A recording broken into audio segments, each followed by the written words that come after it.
In today's episode, we look at two prolific criminals who rob a dealer from a Turks County Line operation. The robbery would end in murder.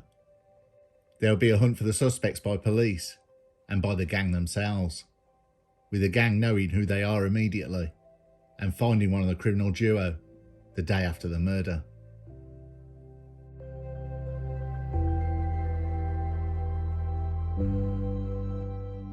We go back to February 2023. Career criminals Lewis Hutchinson and Christopher Pycroft are off their heads drinking and smoking crack. Lewis Hutchinson, who's 30 years old, has a long rap sheet. Some of these are convictions for GBH, racially aggravated harassment, carrying a bladed weapon in public, resisting a police officer, assaulting a police officer, and assault occasioning actual bodily harm. Pycroft, who's 40 years old, his rap sheet is mostly for theft, a career burglar who has 39 convictions for 102 offences, 44 for theft, 10 for dwelling burglaries, and 6 for non-dwelling burglaries. In his last defence plea on a burglary case, he stated he gained MVQ qualifications for building in prison, but had fallen down a manhole on site, injured himself, and got hooked on painkillers and drink. In his last court appearance, he burgled the house. He said it was a spur of the moment type of thing. He was convicted of that and it got him 3 years.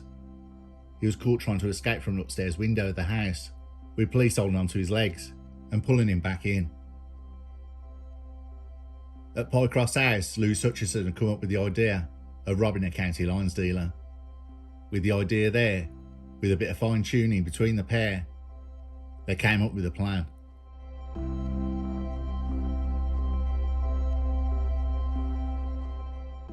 They call the county lines delivery service known as the Turks, order a large amount of product. They'll send the delivery to the Crabtree estate in Peterborough, which is just a maze of roads. When the delivery driver pulls up to the location, one of them approaches the car from the passenger side, and then the other, armed with a gun, approaches from the driver's side, a kind of pincer movement, with a shooter pointing right at him at the driver's side window. They threaten him, they rob him, grab all the money and the gear he has, and sell it on. Job done. Hutchinson told Pycroft he could put his hands on a shotgun, no problem. The next morning, both men carried on their lives and will meet in a few weeks to kick off the robbery. Over a month will go by when Hutchinson and Pycroft would meet again and put the plan into action. They had the shotgun, picked the perfect road on the Crabtree estate, and would phone the dealer after midnight.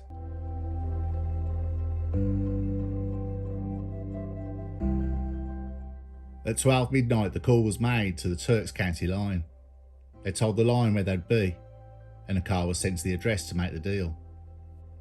The dealer sent out to the address was Romanian Mihai Dobry, who lived in the UK for several years. Accompanying him on the delivery was his girlfriend Anna Sealing, who had come along to keep her boyfriend company. Mihai was always aware of what could happen being a courier and a dealer, but never faced any hassle or problems. To rip off a Turks County Line, somebody who would do that wouldn't be playing with a full deck. It's borderline insanity. They would hit back hard and mean. So Mihai Dobry never had any problems with his deliveries.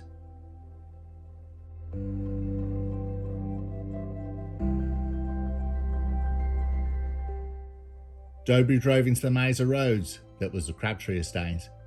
It was a nightmare to navigate because every road is called Crabtree. This was the reason Hutchinson and Pycroft chose the area, so the drive would be lost and at a disadvantage. As Mihai Dobry drove around Crabtree, he couldn't see the man he was dropping off the product to. He drove down each of the roads, but nothing. He decided to come out of the estate and seen Pycroft on his side of the road. Pycroft and Hutchinson had watched the car enter the estate. Their plan was to hit the car coming out and make a quick getaway.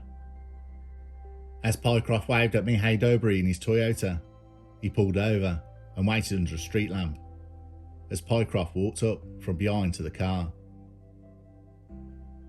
Dobry glimpsed in his driver's side mirror and seen a figure walking up to the car from behind in the road. Sensing a trap, Dobry floored the car. A shot went off and the car came to a halt. There was screaming coming from the car. The two men immediately ran off. What had happened, as Dobry seen the man in the driver's side mirror, he floored the Toyota. Hutchinson fired a shot. It entered the rear driver's side door window and hit Dobry. Dobry had a devastating shotgun wound to the back of the head. The screaming alerted the residents of the road, who thought it was a drunken argument. Two brothers heard a cry for help and ran over. They seen the man and a massive wound to the back of his head. As one of them phoned 999, emergency services told the brother to try and stem the bleeding. He'd done that by putting his jacket at the back of the victim's head. Police arrived 20 minutes later, shortly followed by an ambulance. Mihai Dobry was rushed to hospital, but died not long after. Meanwhile, the robbery duo Hutchinson and Pycroft were frantic. They both went into hiding. Hutchinson fled to a local traveller's site. He hid himself in one of the scrap cars on the site. Pycroft went into hiding at home. Unbelievably, he lived on the Crabtree estate, 2 minutes from the murder scene.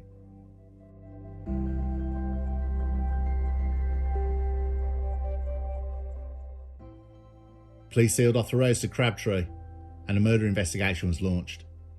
From the start, murder squad detectives would be focusing on the numbers on Mihai Dobry's phone.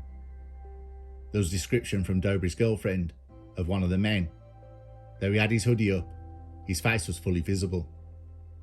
A neighbour on their CCTV doorbell managed to capture a video of the two men before the shooting.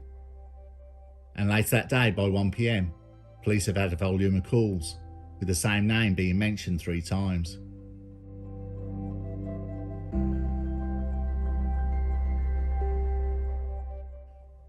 Hutchinson was panicked after hiding at Traveller's site. He took a taxi into town. He bought a cheap pay-as-you-go phone and called his grandmother, Diane Riley, who lived in Skegness. He told her he's been a bad boy and can she pick him up. She collected him with some new clothes and he went back to his grandmother's. His aunt, Jeannie Riley, also helped hide Hutchinson and dispose of his clothing.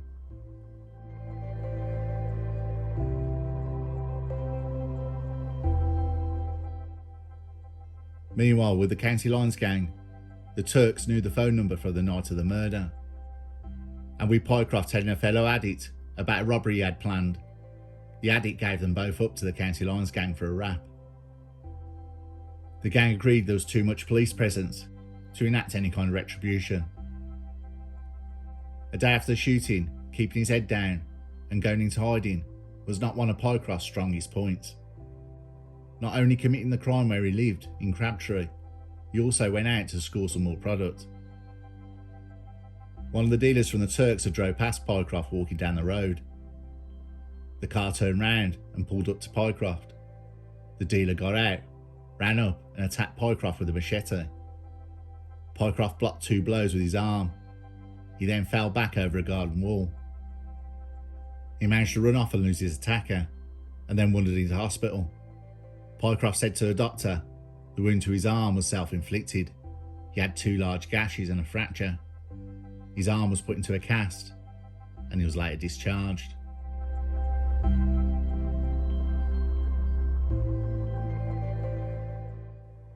Meanwhile, police had a number of leads, the best being a door camera that clocked Hutchinson staring right at it, right at the crime scene, just before the shooting. Police knew exactly who it was due to his long arrest sheet. They had a name for their prime suspect, Lewis Hutchinson. The earlier calls to police, the name that was given was also Lewis Hutchinson, but there was also a tip for Pycroft. Police knew Hutchinson would have gone to the Traveller's site. It was the most likeliest place he would be hiding. Detectives went through Hutchinson's main contacts. Police assumed he would go straight to his family. 2 days after the armed robbery, armed police raided his grandmother's address in Skegness. He was arrested without incident and taken into custody. Pycroft was next to be arrested at his home address. A police officer asked him, "What happened to your arm?" "Oh, this. One of the dealers did it."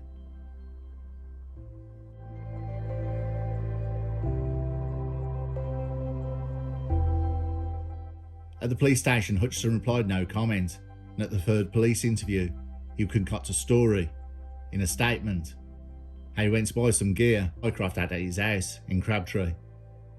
They went out walking, and Pycroft handed him the shotgun. Hutchinson held the shotgun like a baby, and he claimed it went off, hitting near Howdobry. Hutchinson claimed he was not there to rob the dealer. Pycroft caught wind of Hutchinson's police statement about the shotgun, and he wasn't having any of it. Pycroft told the full story from start to finish. How they planned the robbery, that the shotgun was Hutchinson's, how Hutchinson fired the shot that killed Mihal Dobry. But Pycroft stated he didn't believe Hutchinson meant to kill him. He was high, and when the dealer's car drove away, for some reason he fired. Pycroft thinks it was meant to be a warning shot that accidentally hit. Pycroft's statement matched the witness statement and the firearm forensics from the scene.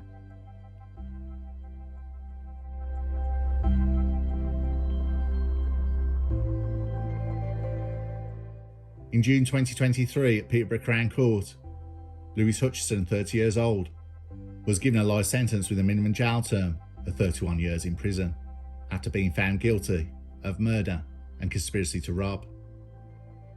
Sentencing him, Judge Sean Enright said he did not find any remorse from the defendant convincing. Diane Riley, 65 years old, and Jeannie Stewart, 45 years old, Hutchinson's grandmother and aunt, were each jailed for 9 months after previously admitting charges of conspiracy to pervert the course of justice.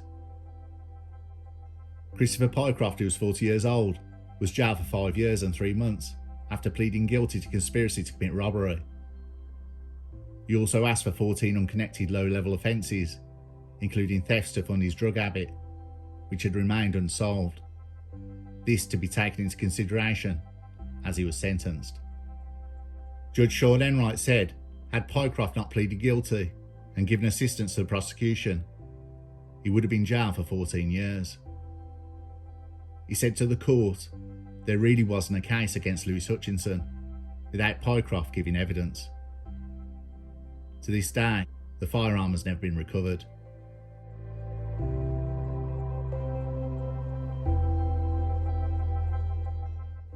Sometimes you come across crimes that are truly insane, like this one, robbing a dealer in a state where you live. The dealer belonging to a county lines operation, murdering a dealer, and getting whacked in the arm with a machete by the county lines gang. Researching this case was a real eye-opener, but the story hooked me and I had to go back, right back to find out who these characters are. Both of them continually in the newspaper archives and court records for thefts and assault, time and time again. Two junkies with junkie dreams. Dealer Mihal Dobry lost his life for the duo's next hit in a botched robbery. The shocking thing is, without Pycroft testifying, chances are this case would never have seen court. Pycroft coming clean, or grassing, is because he stated he has now found God. More unusual crime stories coming soon. Thanks for watching.